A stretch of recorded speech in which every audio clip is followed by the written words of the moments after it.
What's up, everybody? Welcome to Podcast Now. I'm Alex, and in this video, I thought we would look over the month of August, talk about events, talk about games releasing, maybe games we could hear about, how big of a month August could truly be. So I'm going to try to go in order with all of these things, but first I want to talk about events, then we'll talk about games releasing, and we'll kind of talk about even the future after that. So when it comes to events, there's 3 events that I think we need to pay attention to in the month, and they all do vary in terms of like how big they are. But starting with the first one, the first event, THQ Showcase on Friday, August 2nd. Could be pretty okay. I mean, this is where we could get another look at Epic Mickey. I think Epic Mickey is already confirmed. But, a game like The Last Ronin, right? Like, that's a big one that, how far in development is it? Probably not too far. I know some people think it's further than others. But, this is a chance to see some of those maybe deeper cut games that we don't talk about all that much. SpongeBob games I will always take as long as they want to make them. I'm always down for more. Cosmic Shake I thought was great. Battle for Bikini Bottom Rehydrated was great. Whether we could get more of that, or hey, do we get more remakes of SpongeBob games, or hey, I've always brought in Fairly Odd Parents Breaking the Rules. If you guys remember that game, I got that game growing up, and I thought that game was killer. So, some games like that, I don't think anything that's going to massively move the needle, although I'm really excited for The Last Ronin when that hits, and Epic Mickey comes out in September, so like we are getting closer to that one, but this is a good chance to see some of those games. And then, just 1 week later, so that's Friday, August 2nd, the following Friday, August 9th, 10th, and 11th, this one's more about potential, not necessarily what we know right now. It's D23. So D23, like I said, it's about what could be there, not what is announced there right now. Because as far as my research goes, what's announced is an Epic Mickey panel. So that's not massive. I mean, it's better than 0 games, but it's a remaster, remake of a past game that I thought was actually a pretty darn good game. And I'm excited for Epic Mickey to come out in September, but you're not gonna fool anybody. You're not getting the biggest of the big games here. However, you could get something like Rise of Hydra, right? The Amy Hennig game. Does Kingdom Hearts make an appearance? Like, there's always a shot, and Kingdom Hearts specifically has shown up at D23 in the past. Not every one, but it has happened. Do I have high hopes for those games? Honestly, no. I mean, we are getting closer to Marvel 1943, and that has to show itself eventually. Will it show itself at D23? Probably not. Kingdom Hearts, I mean, I'll always have like the pipe dream for that, but I also don't think that makes too much sense. So again, this is one that maybe check Twitter every couple hours or just once a day, see if any gaming news happen,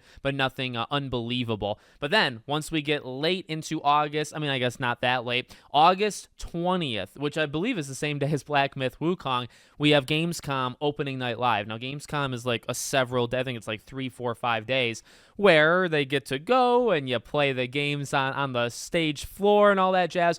But the biggest thing that I always look at with all these shows, same thing with Summer Game Fest, is that live stream, is that opening night live. Specifically, that's what it's called for Gamescom. They have potential.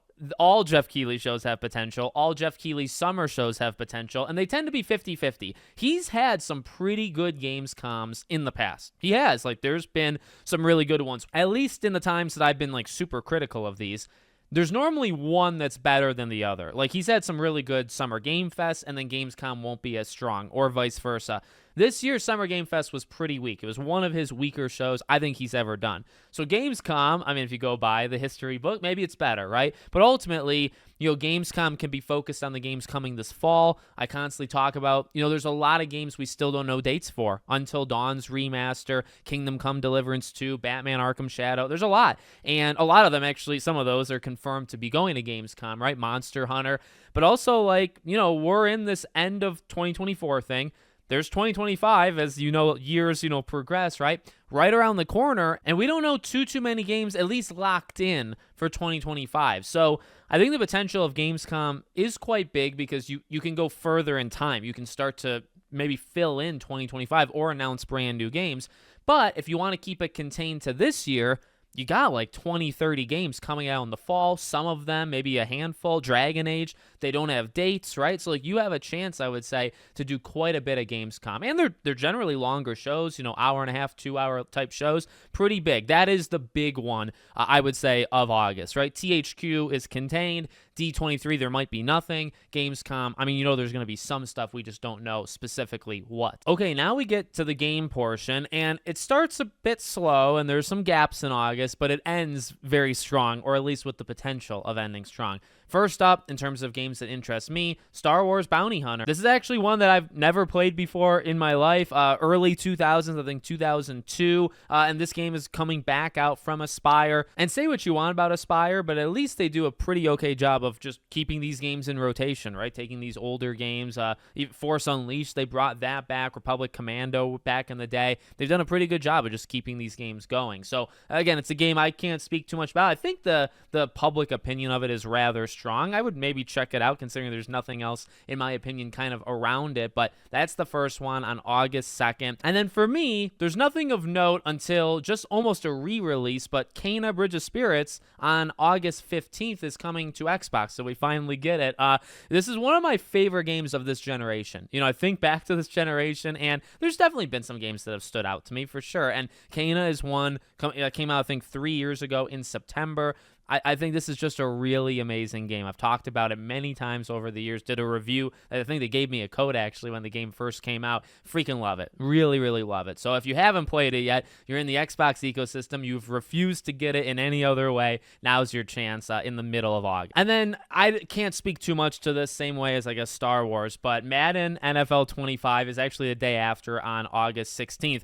Let me throw in my 2 cents here just for a second on this one. This one's going to be interesting to me as an outsider looking in, because I've seen just so many amazing things about college football. So college football is, freaking breaking records with sales, and it's selling consoles, and the user scores are so high. People genuinely like this thing, and you can't normally say that for Madden. So I'm going to be really interested to see if, are they both good? Are they both going to be able to capitalize on a massive amount of revenue that they could easily make from these?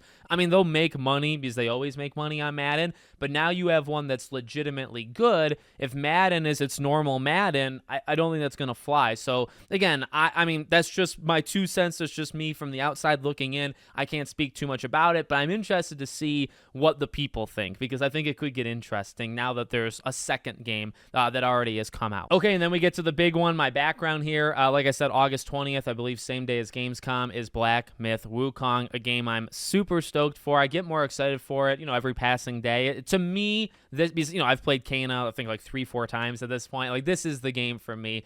For August, it's the game that kicks off the, not just August season, but the fall gaming season. Black Myth is the first notable one, and I think it helped, during Gamescom, so you're going to get all these announcements and reveals along with a brand new game that hopefully is quite good, right? So I think this is going to be a real big one. And, just to throw it out there, like, World of Warcraft is getting the expansion, The War Within, on August 26th. I actually have a close friend of mine that is very excited for that and is going to be playing it. But for me, I've touched World of Warcraft before, but not very often. And then the big one to end the month is Star Wars Outlaws, which could definitely go either way, but it is a big game. It's a Star Wars game, first open world Star Wars game. I've heard them say that once or twice, and I really do hope it's a good game. It's, for me, it's Black Myth all the way, and then you got about a week plus with Black Myth. Should be enough time, hopefully, for me to beat it, and then we get to Star Wars, and I just really hope it takes off. I really hope a lot of the things that we've heard, that I'm very happy to have heard, I hope that it can translate right to the actual game, and we'll take it from there. So that's August, and I've made videos in the past, when I think about the gaming season and just how the coverage for these games go.